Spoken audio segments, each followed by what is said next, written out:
بسم اللہ الرحمن الرحیم. السلام علیکم. دی ڈاکٹر شو ود ڈاکٹر محمد شاہد کے ایک اور پروگرام کے ساتھ خوش آمدید. دل کے امراض کا کولیسٹرول، شوگر اور بلڈ پریشر سے کیا تعلق ہے، اس پر آج ہم تفصیل سے بات کریں گے. اور ہمارے مہمان شخصیت ہیں ڈاکٹر سلیم اللہ، جو کہ پروفیسر آف میڈیسن ہیں اور کنسلٹنٹ فزیشین بھی ہیں امام کلینک کراچی میں. آپ بہت وسیع تجربہ رکھتے ہیں ایسے مریضوں کو ٹریٹ کرنے میں. تو بات کرتے ہیں سر سے. السلام علیکم. وعلیکم السلام. سر کیسے ہیں؟ الحمدللہ. سر بہت بہت شکریہ آپ کے ٹائم کا. نہیں آپ کا بہت شکریہ کہ آپ نے مجھے آج بلایا، موقع دیا کہ اپنے خیالات شاید عوام کے لیے کچھ ایکسپریس کر سکوں، اس کو اگر سمجھانے میں کچھ آسانی پیدا کر سکوں چیزوں. سر یہ کولیسٹرول کیا ہوتا ہے اور لپڈ پروفائل یہ ذرا بتائیں عام ناظرین کو. اچھا، کولیسٹرول ایک قسم کی چربی ہے، فیٹ ہے جو باڈی میں ہوتی ہے.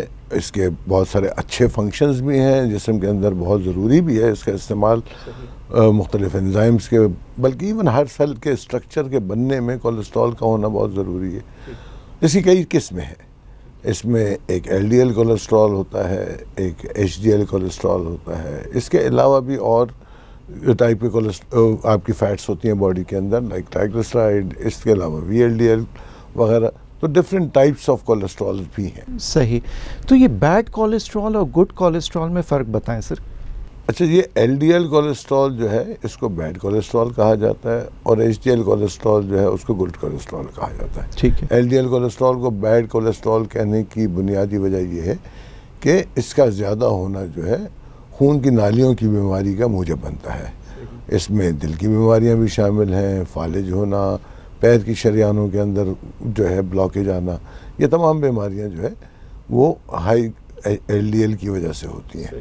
تو اس لیے اس کو بیڈ کولیسٹرول کہا جاتا ہے. اس کے مقابلے میں اگر آپ کا ایچ ڈی ایل لیول اچھے ہیں تو ان دونوں کا ریشو جو ہے وہ ڈٹرمائن کرتا ہے کہ آپ کا فیوچر رسک، آپ کو آئندہ ان بیماریوں کے ہونے کے امکانات کتنے ہیں. سر یہ نوجوانوں میں زیادہ آپ دیکھ رہے ہیں یا بوڑھے لوگوں میں بیڈ کولیسٹرول؟ دیکھیں، بنیادی طور پہ دو چیزیں جو ہیں وہ ایک تو یہ ہے کہ یہ کولیسٹرول تو ہر انسان میں ہے، ٹھیک ہے. اس کے لیول زیادہ ہونا اور کم ہونا. جیسے جیسے ہماری ایج بڑھتی ہے، کچھ تھوڑا سا ہماری ڈائٹس، اوبیسٹی بڑھتی ہے، تو کولیسٹرول یا آپ کی لپڈز جو ہیں ان کی ڈسٹربنس کے چانسز بڑھتے چلے جاتے ہیں. دوسری ڈیزیزز کے ساتھ بھی اس کا تعلق ہے. تو جیسے اگر ہمیں ڈائبٹیز ہو جاتی ہے تو آپ کے لپڈز خراب ہونے کا اندیشہ بڑھ جاتا ہے. تو نہ صرف یہ کہ یہ ڈائریکٹلی ایج کے ساتھ ریلیٹڈ ہے، بلکہ آپ کی اور بیماریاں جو کہ ایج کے ساتھ بڑھتی ہیں ان کے ساتھ بھی ریلیٹڈ ہیں. لیکن کچھ بیماریاں بہت ریئر ہیں، لیکن ایسی بھی ہیں جہاں پہ فیمیلیل ہائپر کولیسٹریمیا کہلاتا ہے، جس میں ینگ ایج کے اندر بھی آپ کے کولیسٹرول لیولز اور دوسری چکنائیوں کے لیولز جو ہیں وہ خون میں بہت خطرناک حد تک بڑھے ہوئے ہو سکتے ہیں.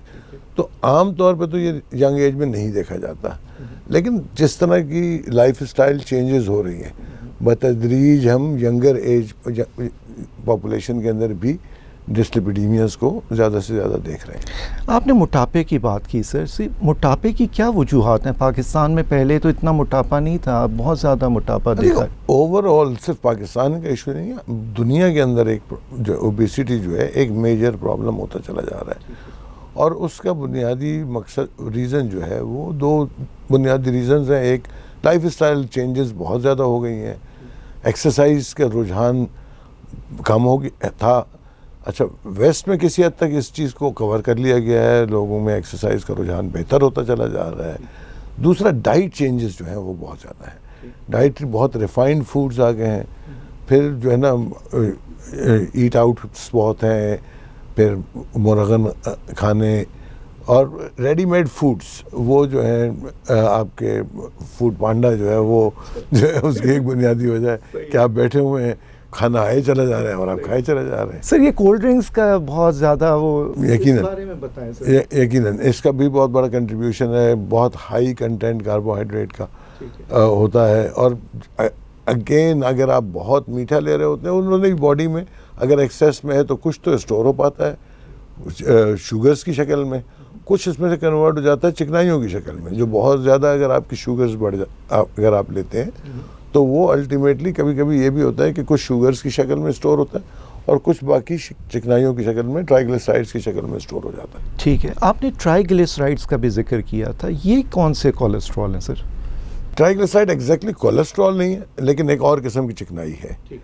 اچھا، ٹرائیگلیسرائڈز جو ہیں وہ بنیادی طور پہ آپ کی ڈائٹس کے اندر اگر بہت زیادہ فیٹی ڈائٹس کے ساتھ وہ ہے، لیکن بہت ہائی کاربوہائیڈریٹ ڈائٹس کے ساتھ بھی ٹرائیگلیسرائڈز کا ایسوسیٹڈ ہے. اس کے علاوہ جیسے ہم نے کہا تھا کہ کچھ فیمیلیل بیماریاں ہیں جہاں پہ کولیسٹرول زیادہ ہو سکتا ہے، کچھ ایسی بیماریاں ہیں جہاں کے فیمیلیلی ٹرائیگلیسرائڈ زیادہ ہو سکتے ہیں. اس کے علاوہ کچھ بیماریاں ایسی ہیں جن میں دونوں ٹرائیگلیسرائڈ اور کولیسٹرول فیمیلیل پرابلمس کے ساتھ زیادہ ہو سکتے ہیں. ٹرائیگلیسرائڈز کچھ دوسری بیماریوں کے ساتھ بھی بڑھتے ہیں، جیسے تھائرائڈ کی بیماری ہے، اس کے ساتھ ہائپر ٹرائیگلیسیڈیمیا آپ کو نظر آ سکتا ہے، ڈائبٹیز کے ساتھ ہائپر ٹرائیگلیسیڈیمیا ہو سکتا ہے. تو کئی بیماریوں میں آپ کو ٹرائیگلیسرائڈز انڈیپینڈنٹ رسک فیکٹر ہیں کارڈیک ڈیزیز کا، یعنی کہ کولیسٹرول کے علاوہ ان کا اپنا کنٹریبیوشن بھی ہوتا ہے ہارٹ ڈیزیز کے پیدا کرنے. تو ان کے نمبرز ہر مریض میں سیم ہوتے ہیں یا ڈفرینٹ رکھنے ہوتے ہیں ہمیں؟ دیکھیں آئی تھنک بہت اہم سوال ہے. میں تھوڑا سا ڈائیورٹ کروں گا آپ کے سوال سے پہلے. دیکھیں ہمارے ہاں ایک اچھی چیز جو ہوئی ہے وہ یہ ہوئی ہے کہ awareness, general awareness about cholesterol بہتر ہوئی ہے. لیکن اب لوگوں کے ذہن میں صرف یہ آ جاتا ہے کہ کولیسٹرول ہی اصل مسئلہ ہے سارا. اصل مسئلہ صرف کولیسٹرول نہیں ہے. دل کی بیماریوں یا شریانوں کی کسی بھی بیماری کے اندر بہت سارے رسک فیکٹرز ہیں، اور جب تک ان تمام رسک فیکٹرز کو آپ ہائی لائٹ نہیں کریں گے اور ان تمام رسک فیکٹرز کا علاج نہیں کریں گے یا سدباب نہیں کریں گے تو اس وقت آپ کے خالی کولیسٹرول کی گولی کھا لینے سے یا کولیسٹرول کو کم کر لینے سے آپ کے رسک اتنے کم نہیں ہوتے. تو اویئرنیس آئی تو ضرور ہے، لیکن ہمارے پاس اکثر ایسا ہوتا ہے کہ مریض آ جاتا ہے، کہتا ہے ڈاکٹر صاحب میرے بازو میں درد ہو رہا ہے، کہیں میرا کولیسٹرول تو نہیں بڑھ گیا. کولیسٹرول بڑھنے کی کوئی علامات نہیں ہوتی ہیں. لوگوں کو یہ نہیں سمجھ میں آتا کہ کولیسٹرول بڑھنے سے وہ سمجھتے ہیں بس کولیسٹرول بڑھ گیا تو فوراً ہارٹ اٹیک ہو جائے گا. ایک بہت سلو پروسیس ہے. آئی مین اسٹڈیز ہیں جو بتاتی ہیں کہ ایون انفینٹس کے اندر 6 ماہ کے بچوں کی اگر کورونری آرٹریز کو دیکھیں تو اس میں کولیسٹرول ڈپوزیشن آپ کو نظر آتی ہے. لیکن یہ بہت سلو پروسیس ہے. اس کا کنٹریبیوشن ضرور ہے، لیکن ڈائبٹیز ہے، ہائپر ٹینشن ہے، اوبیسٹی ہے، ورزش نہ کرنا ہے، اسٹریسفل پرسنالٹی ہے، میل جنڈر، یہ تمام رسک فیکٹرز ہیں ہارٹ ڈیزیز کے لیے بھی اور خون کی اور بیماریوں کے لیے، خون کی شریانوں کی اور بیماریوں کے لیے بھی. تو ان تمام کو ایک ساتھ دیکھنا چاہیے. اب سوال آپ کا اوریجنل جو تھا وہ نمبرز کے بارے میں تھا. تو اب نمبرز جو ہے نا وہ بھی اسی کے ساتھ منسلک ہیں.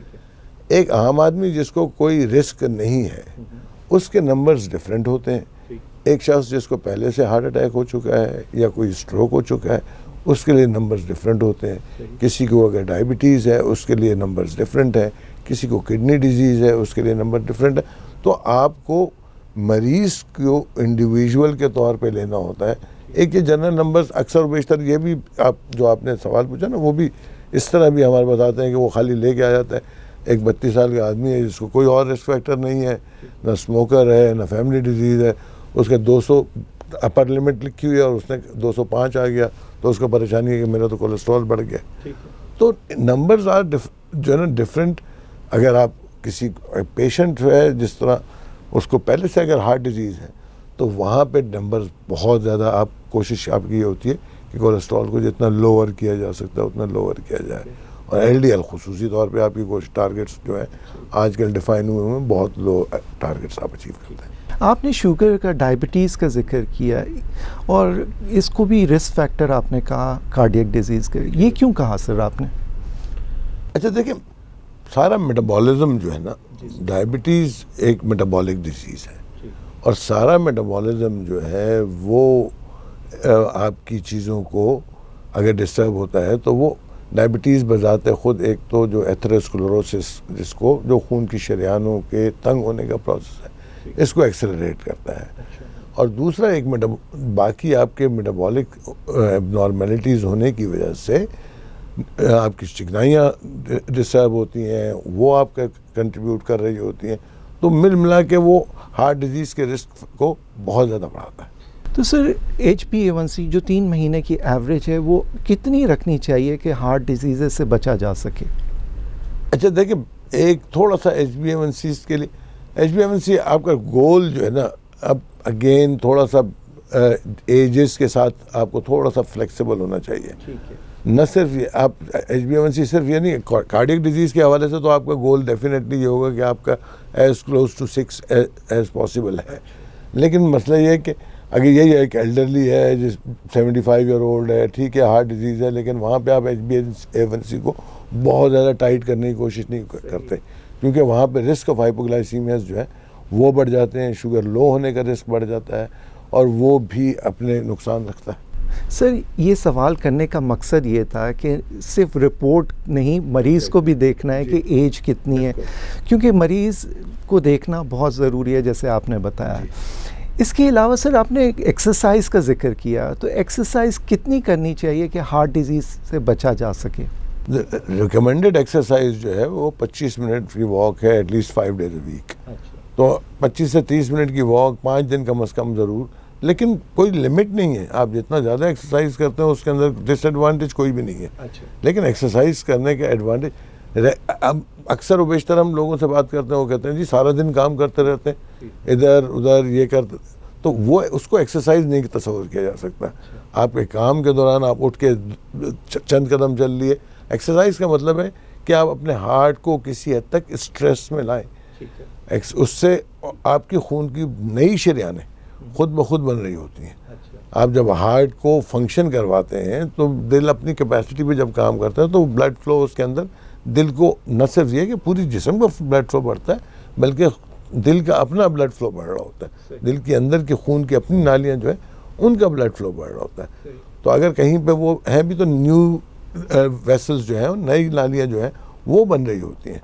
تو اس میں ایکسرسائز کے ساتھ اور بینیفٹس جو ہیں، آبویسلی آپ ایکسرسائز اگر کر رہے ہیں تو آپ نے کولیسٹرول کو بھی کم کر رہے ہیں، ایکسرسائز کر رہے ہیں تو اس سے آپ کا ویٹ بھی کم ہوتا ہے، ایکسرسائز آپ کے اسٹریس کو بھی کم کرتا ہے. تو میں تو اکثر مریضوں کو جب سمجھاتے ہوئے یہ کہتا ہوں کہ آپ نے ایک تیر سے 2 شکار سنے، ایکسرسائز شاید ایک چیز سے 5-6 شکار ہیں. تو اس ایکسرسائز کے بینیفٹس کو تو کسی طریقے سے، یہ دیکھیں آج سے 100 سال پہلے تمام لوگ سیچوریٹڈ فیٹس استعمال کرتے تھے. ساری اینیمل فیٹس ہوتی تھی، مکھن، دیسی گھی، یہ وہ، لیکن ان کی ایکسرسائز ہم سے کہیں زیادہ تھی. اسی لیے ہارٹ ڈیزیز اس زمانے میں اتنی زیادہ نہیں تھی جتنی آج کل میں ہے، کیونکہ اب آپ کی ایکسرسائز کم ہو گئی ہے. آپ صوفہ اور کاؤچ والے لوگ ہو گئے ہیں، ٹیبل کرسی والے لوگ ہو گئے، and you ate like your predecessors. آپ نے پرانے لوگوں جتنا کھا رہے ہیں اور بلکہ اس سے بھی زیادہ اچھا کھانے کی کوشش کر رہے ہوتے ہیں. صحیح. سر یہ آئل کون سا استعمال کریں؟ عام آئل کریں یا دیسی گھی استعمال کریں؟ سر یہ اس میں بڑی ڈبیٹ ہے، بڑے مریض پوچھتے ہیں ہم سے. سیچوریٹڈ فیٹس بغیر کسی شک و شبے کے جو اینیمل اوریجن کی فیٹس ہیں، اس میں کوئی ڈاؤٹ نہیں ہے کہ ان کے نقصانات ہیں.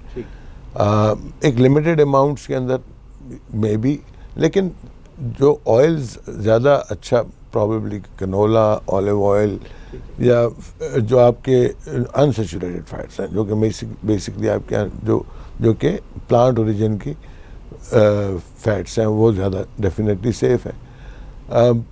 دوسرا جو اس میں یہ ہے کہ ہمارے ہاں جو general oils, quality of oil بھی بہت زیادہ کاؤنٹ کرتی ہے.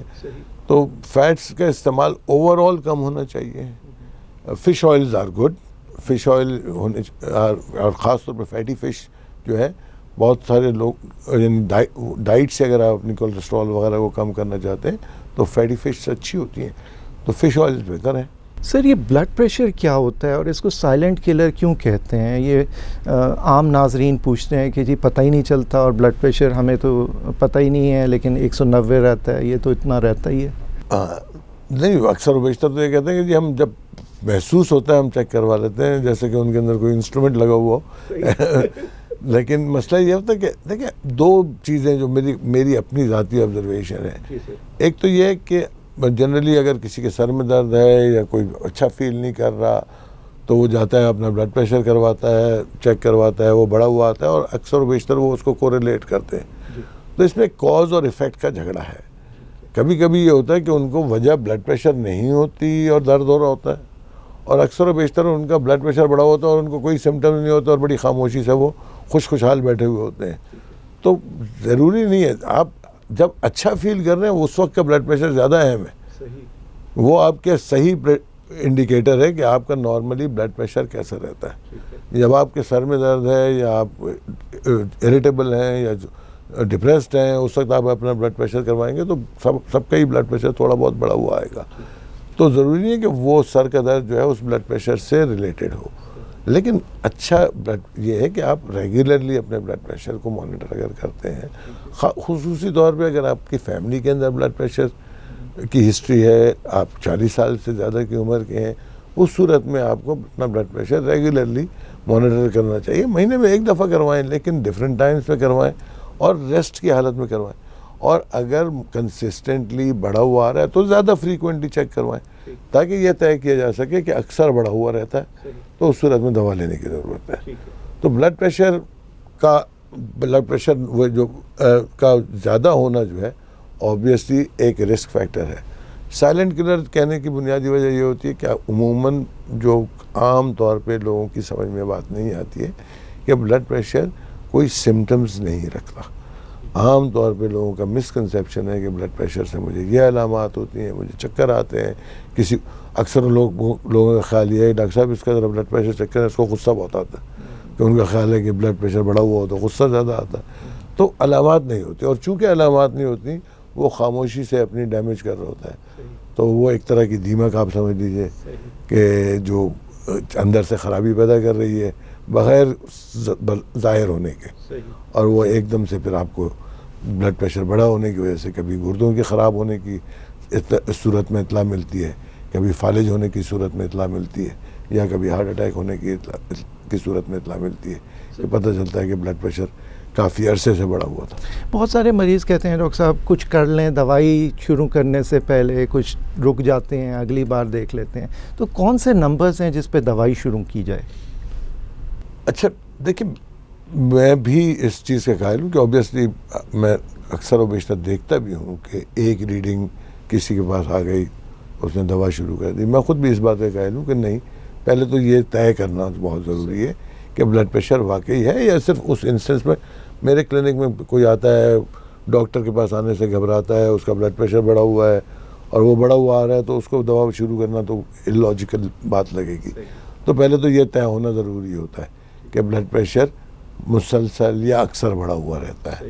اس کے کئی سارے طریقے ہیں. اپنے ہوم مانیٹرنگ خود کر سکتا ہے, ایمبولیٹری مانیٹرنگ بلڈ پریشر کی کروائی جا سکتی ہے یہ دیکھنے کے لیے کہ نارمل سرکمسٹانسز میں وداؤٹ اسٹریس بلڈ پریشر کیسا رہتا ہے اور اس کی فلکچویشنز کیسی ہوتی ہیں. ایک مرتبہ اگر یہ طے ہو جائے کہ مریض کا بلڈ پریشر کنسسٹنٹلی ریزڈ ہے تو اس صورت میں اس کا علاج کرنے کی ضرورت ہے. جیسے ہم نے پہلے کی بیماریوں میں کہا تھا کہ اگین ڈپینڈ کرتا ہے کہ آپ کے اور رسک فیکٹرز کیا ہیں. اگر آپ کے اور رسک فیکٹرز ہیں تو آپ کے بلڈ پریشر کو آپ کو ذرا سے لوور لیول کے اوپر, جس کو آج کل پری ہائپر ٹینشن کہا جاتا ہے, ان لیولز کے اوپر بھی ٹریٹ کرنا چاہیے. اور اگر آپ کے رسک فیکٹرز نہیں ہیں تو 140 سسٹولک اور 190 ڈائسٹولک کے بعد آپ کو ڈیفینیٹلی ٹریٹ کرنا ہے. لیکن اگر آپ کے رسک فیکٹرز ہیں تو آپ کے ٹارگٹ جو ہیں اس سے کم ہو جاتے ہیں. آپ کوشش یہ کرتے ہیں کہ ایون وہ جن کا 85 پلس رہ رہا ہے, مثال طور پر اگر کسی کو ڈائبٹیز ہے یا پری ایگزسٹنٹ ہارٹ ڈیزیز ہے, تو اس صورت میں آپ چاہتے ہیں کہ اگر ایون 85 سے بھی بڑا ہوا ہے تو اس کو بھی کم کیا جائے. سر اب یہ آپ بتائیں کہ کولیسٹرول اگر کسی کا بڑا ہے, بلڈ پریشر بڑا ہے اور اس کو رسک ہے ہارٹ کا, تو کیا سمٹمز ہو سکتے ہیں جو کہ الارمنگ سمٹمز ہیں اس مریض کے؟ دیکھیں, اگر کسی کا آلریڈی کسی کو ہارٹ ڈیزیز ہے تو وہ کچھ نہ کچھ تو فیملیئر ہوتا ہے. اچھا, 2-3 چیزیں جو کہ جہاں پہ اکثر و بیشتر مریض جو ہے ان کو غلط فہمی ہوتی ہے یا کنفیوژن ہوتا ہے, وہ سب سے خاص طور پہ ڈائبیٹکس کے اندر, کیونکہ ڈائبیٹکس کو ٹپیکل پینز نہیں ہوتے. ان کی نسوں کے خراب ہونے کی وجہ سے ان کے ہارٹ اٹیکس کے پین ضروری نہیں ہے کہ اتنے ٹپیکل ہوں. ایون نارمل پاپولیشن میں کبھی کبھی بہت ٹپیکل پین نہیں ہوتا, اور کبھی کبھی یہ ہوتا ہے کہ وہ بدہضمی جیسی علامات ہوتی ہیں, کھانے کے بعد بوجھ ہو گیا, پتہ چلا علامات ہارٹ اٹیک کی ہیں اور وہ 7 اپ پیے چلے جا رہے ہیں, کوئی اور اس قسم کی کوئی چیز استعمال کر رہے ہیں بد ہضمی کے علاج کے طور پر. تو ایک تو دیکھیں 2 کارڈیک جو ہارٹ کی بیماریاں ہیں, 2 طرح سے جو خون کی نالیوں کی بیماریاں ہیں, ایک تو انجائنا ہے, ایک انسٹیبل انجائنا ہے, اور ایک ہارٹ اٹیک ہے. اچھا, اسٹیبل انجائنا وہ ہے جہاں پہ مریض کو کچھ ورزش کرنے پہ, چلنے پہ, کوئی بھاری کام کرنے پہ, کوئی وزن اٹھا کے چلنے پہ سینے میں بھاری پن, درد کی شکایت ہو سکتی ہے, جو کبھی بازو میں جا سکتا ہے, جبڑوں میں جا سکتا ہے. یہ اسٹیبل انجائنا ہے, اور وہ اگر آپ کو خاص طور پہ یہ بتائے گا کہ جیسے میں کھڑا ہوتا ہوں تو 2-3 منٹ کے بعد اس میں آرام آ جاتا ہے, پھر چلتا ہوں. پھر اب یہ درد بھی ہو سکتا ہے اور بوجھ بھی ہو سکتا ہے, اور کبھی کبھی لوگ ایون سانس لگتے ہیں, کہتے ہیں کہ جی سانس بھاری ہوتا ہوا محسوس ہوتا ہے. تو وہ یہ تو اسٹیبل انجائنا ہو گیا. انسٹیبل انجائنا یہ ہوتا ہے کہ پیشنٹ بغیر ایکسرسائز کے اس کو درد ہونا شروع ہو گیا, سینے میں بھاری پن ہونا شروع ہو گیا, اور نارملی جو آپ زبان کے نیچے رکھنے والی دوا مریضوں کو تجویز کرتے ہیں کہ انجائنا کی صورت میں, اسٹیبل انجائنا کی صورت میں استعمال کریں, تو اس کے ریپیٹڈ استعمال کے باوجود درد کم نہیں ہوتا. اب یہ ایک ہارٹ اٹیک سے بس بہت ایک تقریباً قریب ترین چیز ہے. تو اگر اس کو اسی سٹیج پہ اگر بہت اچھا ایفیکٹولی اس کو ٹریٹ کر لیا جائے تو ہارٹ اٹیک ہونے سے بچا جا سکتا ہے. جو ہارٹ اٹیک ہونے میں سب سے بڑی خرابی ہے کہ اس حصے کے دل کے اس حصے میں جہاں پہ خون کی سپلائی متاثر ہو رہی ہے اس کے ڈیمیج ہونے کا اندیشہ ہوتا ہے. اور ہارٹ اٹیک کا ہونا جتنا بچایا جا سکتا ہے اتنا آئندہ پیدا ہونے والے مسائل سے ہی بچا جا سکتا ہے. تو انسٹیبل انجائنا اگر لیکن جیسے میں نے کہا کہ اکثر و بیشتر یہ بھی ہوتا ہے کہ مریض کو وہ ٹپیکل پین چونکہ نہیں ہوتا تو وہ اس کو دل, اور ایک شاید ہیومن سائیکالوجی بھی ایسی ہے کہ وہ ہمیشہ آسان اور کم سیریس چیز کو سوچتا ہے بجائے اس کے کہ وہ اس کے یعنی اگر اس کو جا کے ECG کروانا ہے تو وہ کہتا ہے نہیں یار بہتر ہے کہ یہاں سے کوئی جو ہے نا چورن کھا کے دیکھتا ہوں پہلے, وہ اگر اس سے آرام نہیں آیا تو پھر جاؤں گا. تو اکثر و بیشتر اس میں دیر بھی ہو جاتی ہے. اگر کسی کو ہارٹ اٹیک خدا نخواستہ ہو گیا تو دوائیاں کب لینی چاہیے اور ہاسپٹل کتنا جلدی پہنچنا چاہیے؟ جلد.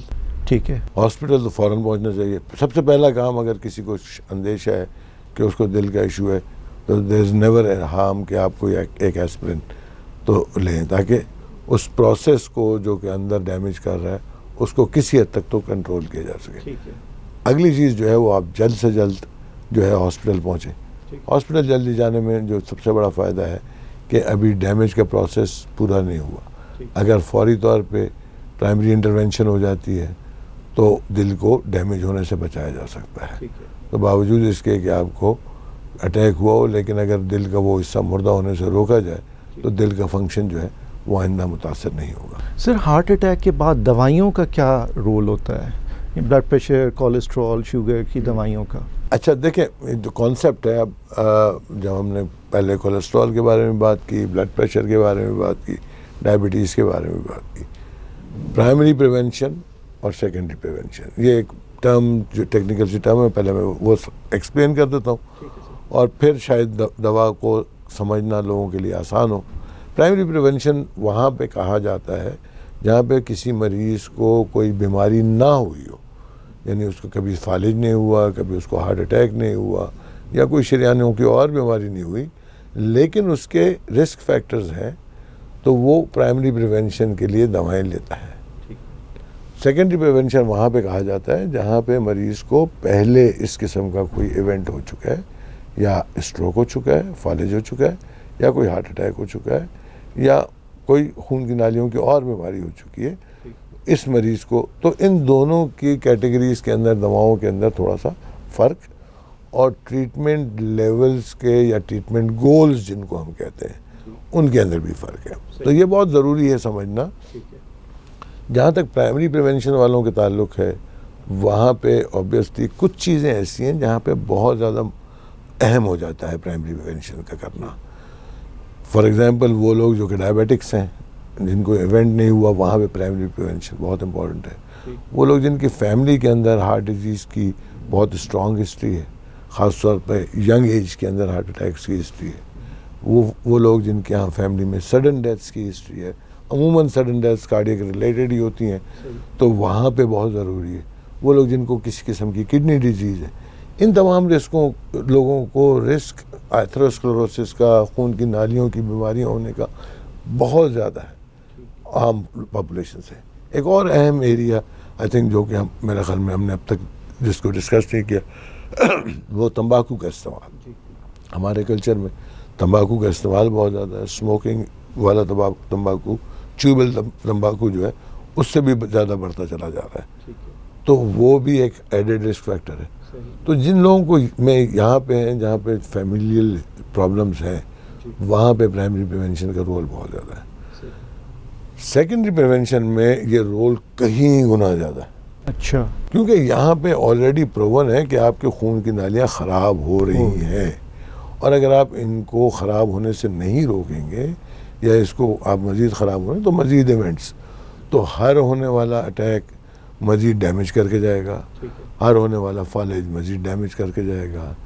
تو یہاں پہ مریضوں کے لیے ضروری ہے کہ وہ خون پتلا کرنے والی ادویات جن میں ایسپرین ہے یا کلوپیڈوگریل ہے یا اور اس قسم کی دوسری ادویات ہیں جو کہ خون پتلا کرنے والی ادویات ہیں، کولیسٹرول کم کرنے والی ادویات، شوگر کا اچھا کنٹرول ہونا بہت ضروری ہے، بلڈ پریشر کا اچھا کنٹرول ہونا ضروری ہے. اور اگر ان کو کسی طریقے کا ہارٹ کے سمٹمز ہوتے ہیں جیسے کہ انجائنا ہوتا ہے اٹیک کے بعد، تو انجائنا کو کنٹرول کرنے کی ادویات، ان تمام کا استعمال اپنی جگہ پہ مسلسل ضروری. سر فالج کا آپ نے ذکر کیا، فالج کی کیا علامات ہو سکتی ہیں؟ سب سے پہلا عام جو وہ ہے لاس آف فنکشن ہے. فالج کا بنیادی مقصد ہے کہ لاس آف فنکشن ہے. عموماً ایک سائڈ پہ ہوتا ہے، یا رائٹ سائڈ کو انوالو کر لے گا یا لیفٹ سائڈ کو انوالو کر لے گا. کبھی کبھی ایک لمب کا بھی ہوتا ہے، لیکن زیادہ تر آپ کو ایک سائڈ کا ہوتا ہے. اس کے ساتھ کبھی کبھی بولنے میں دقت ہو سکتی ہے، الفاظ کی ادائیگی میں، الفاظ کے چناؤ میں، یا بولنے کے اندر جو آرٹیکولیشن کے اندر وہ ہوتے ہیں. تو یہ تو کامن ٹائپ کے فالج ہیں. پوسٹیریئر سرکولیشن کے فالج جو ہیں، جو دماغ کے پچھلے حصے کے فالج ہیں، وہ تھوڑے سے ڈفرینٹ علامات کے ساتھ پریزنٹ کرتے ہیں. اس میں چکر کا آنا زیادہ، بیلنس کا ڈسٹرب ہو جانا، ویژول ڈسٹربنسز ہو جانا، وہ زیادہ وہ ہیں. تو عام طور پہ جو فالج ہم دیکھتے ہیں وہ فرنٹ آف برین کے فالج ہیں، کیونکہ وہ برین کا بڑا پارٹ ہے. تو اس کے ساتھ جو عموماً علامات ہوتی ہیں وہ کسی سائڈ کا کام نہ کرنا ہے. اب وہ کمزوری بھی ہو سکتی ہے اور کمپلیٹ پیرالیسس بھی ہو سکتی ہے. ٹھیک ہے. اور اس کا علاج کیا ہوتا ہے فالج کا؟ اچھا، جس طرح ہارٹ ڈیزیز کے اندر اب ہارٹ اٹیکس اگر ہوتے ہیں اور اگر مریض اپنے صحیح وقت کے اوپر ہسپتال پہنچ جاتا ہے تو خون کی شریانوں کو فوری طور پہ کھولا جا سکتا ہے، دواؤں کے ذریعے بھی اور اینجیوپلاسٹی کے ذریعے بھی، اور ڈیمیج کو بچایا جا سکتا ہے. اسی طرح اب ہارٹ فالج کے اندر بھی آپ یہی کچھ کر سکتے ہیں. آپ تھرومبولیٹک تھراپی کر سکتے ہیں. یہ وہ کلاٹ جو کہ جس کی وجہ سے خون کی شریان بند ہوئی ہوئی ہے اس کو ڈیزالو کرنے کے لیے دوا دی جا سکتی ہے، لیکن اس کے لیے ضروری ہے کہ مریض 4 گھنٹے کے اندر ہاسپٹل تک پہنچ جائے. تو جتنا جلدی مریض کو اسپتال لے جایا جائے، اس کا اسکین ہو، اس کی اسیسمنٹ ہو، اور اگر وہ تھرومبولیٹک تھراپی مل جائے تو فالج سے ہونے والی ڈیمیج کو روکا جا سکتا ہے. ایک مرتبہ اگر انفارچونیٹلی کسی کو کمپلیٹ اسٹروک ہو جائے تو ریکوری جو ہے دواؤں کے ذریعے ممکن نہیں ہے. پھر نیچرل جو بھی ریکوری ہوتی ہے وہ ریکوری ہوتی ہے، اور باقی جو بھی علاج ہوتا ہے اس کا بنیادی مقصد آئندہ کے فالج کے بچاؤ کے لیے. صحیح. سر آخر میں ہمارے ناظرین کے لیے کوئی پیغام دیں تاکہ ان بیماریوں سے وہ بچ سکیں. اہم چیز جو ہے وہ کوالٹی آف لائف ہے. جو پہلی چیز جو میرا اپنا وہ ہے کہ انسان کی زندگی کی کیا دورانیہ کیا ہے، یہ انسانی اختیار سے باہر ہے، لیکن یہ ضرور اختیار میں کہ اپنی کوالٹی آف لائف کو امپروو کر سکیں. اور اس کے لیے ضروری ہے کہ وہ بیماریاں جو کہ آپ کو ڈسیبل کرتی ہیں ان سے بچا جائے. تو ابتدا موٹاپے سے ہے. تمام برائیوں کی جڑ جو ہے، میں اکثر و بیشتر لوگوں کو سمجھاتا ہوں کہ ام الخبائث جو ہے وہ موٹاپا ہے. ایک دفعہ آپ موٹے ہیں تو آپ کو شوگر کا رسک زیادہ ہے, آپ کو کولیسٹرول بڑھا ہوا ہے, آپ کو بلڈ پریشر ہے, آپ کو ہارٹ ڈیزیز کا رسک ہے, آرتھرائٹس کا رسک بڑھ جاتا ہے. آپ دنیا کی کسی بیماری کا نام لیں, اس کا رسک موٹاپے سے بڑھتا ہے. تو ایک تو موٹاپے کا خیال رکھیں, یہ بہت ضروری ہے. اپنے کھانے پینے کا خیال رکھیں, کھانا چاہیے, سب کچھ کھانا چاہیے, ایک اعتدال کے ساتھ کھانا چاہیے. کبھی کبھی اوکیجنل بنجز بھی کرنی چاہیے, جا کے نہاری پائے بھی کھانے چاہیے, لیکن اوکیجنل. اب یہ نہیں ہو سکتا کہ ایک دن بریانی کھا رہے ہیں, اگلے دن پایا کھا رہے ہیں, اگلے دن نہاری کھا رہے ہیں, اس کے بعد جو ہے نا آپ کھٹا کھٹ کھا رہے ہیں. تو یہ مسلسل نہیں کیا جا سکتا. اوکیجنلی سب کو میرے خیال میں لائف کے مزے ختم نہیں کر دینے چاہیے, لیکن اس کے اندر سینسیبل ہونا چاہیے. تو ایک تو غذا کے بارے میں لوگوں کو بہت اننیسسری جہاں پہ بھی ایوائڈ کیا جا سکتا ہے. آپ نے کولڈ ڈرنک کے بارے میں کہا تھا, جہاں پہ ایوائڈ کیا جا سکتا ہے اننیسسری فیٹس کو, اننیسسری سویٹس کو, اننیسسری میٹھے کو, کولڈ ڈرنکس کو, ان کو حتی الامکان ایوائڈ کرنا چاہیے. اس سے بھی زیادہ اہم میرے نزدیک ایکسرسائز ہے. میں سمجھتا ہوں کہ ہمارے ہاں ابھی تک اب کچھ تھوڑی بہت اویئرنیس نظر آتی ہے. انفارچونیٹلی ہمارا ماحول بھی کنڈیوسو نہیں ہے ایکسرسائز کے لیے. ایک تو گرمی اتنی ہوتی ہے, پھر دوسری فیسلٹیز نہیں ہے جہاں پہ لوگ واک کر سکیں.